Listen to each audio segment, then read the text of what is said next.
Hey, good morning, it's Owen Bigland. This is the Inside Edge video blog. The Globe and Mail had an article in last weekend's edition entitled "There's No Shame in Renting Rather Than Owning."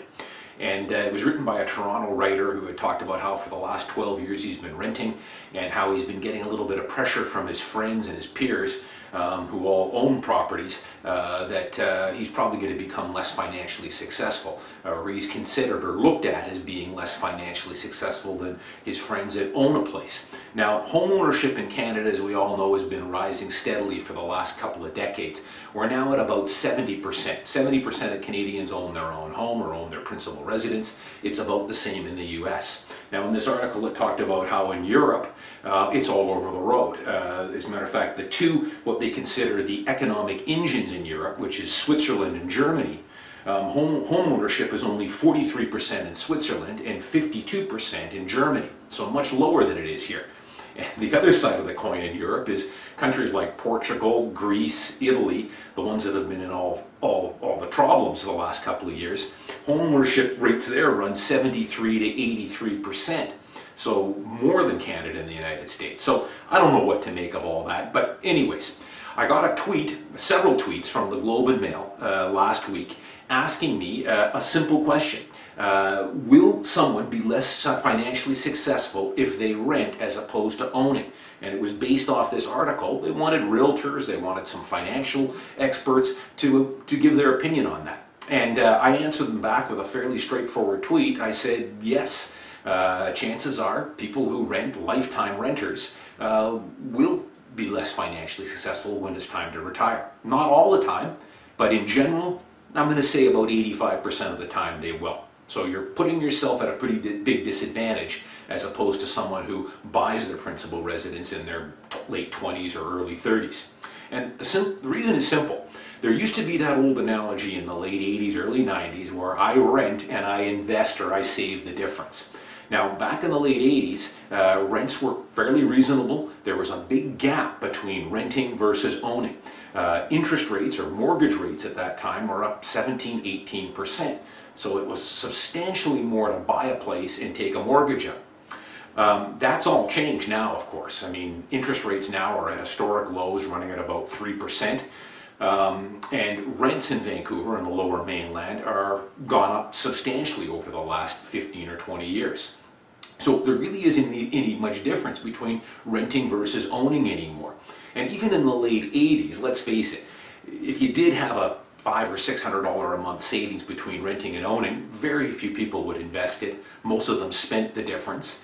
So the home essentially acts as a bit of a forced savings plan, which not everybody needs, but the vast majority of Canadians do. They need that forced plan.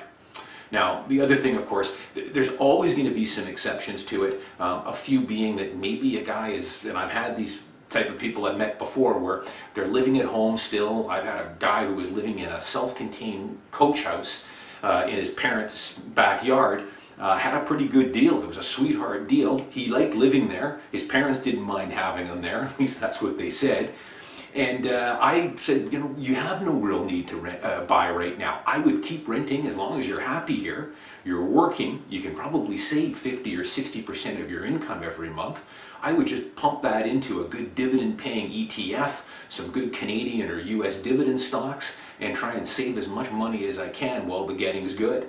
I've also had situations with clients that are living in a large home, paying very little rent. They were taking care of this home for an owner who lived overseas, and in exchange for a very little amount of rent every month, they would do minor repairs and just keep the house up. And in that situation too, I wouldn't be buying until this sweetheart deal ends. Just save as much money as you can. But of course, most Canadians don't have these sweetheart deals. They're paying either market rent or you're owning. And there's very little difference these days between owning versus renting. There's no money there really to save. Maybe $100 or $200, not much. The other thing, of course, with home ownership, you're creating wealth or equity two ways. Every month you're paying down that mortgage. So you're taking down the debt little bit by little bit, not a lot in the first 5 years, but you are taking it down. So you're creating equity that way. And then of course, over the long term, you're going to get capital gains on it. Not every year. Markets go up and down. The real estate market and the stock market are fairly volatile, let's say that. They don't go in a straight line. There's always going to be good years and bad years. But over the last 10 years, real estate has averaged about 8% annualized return, very close to what the S&P 500 has been.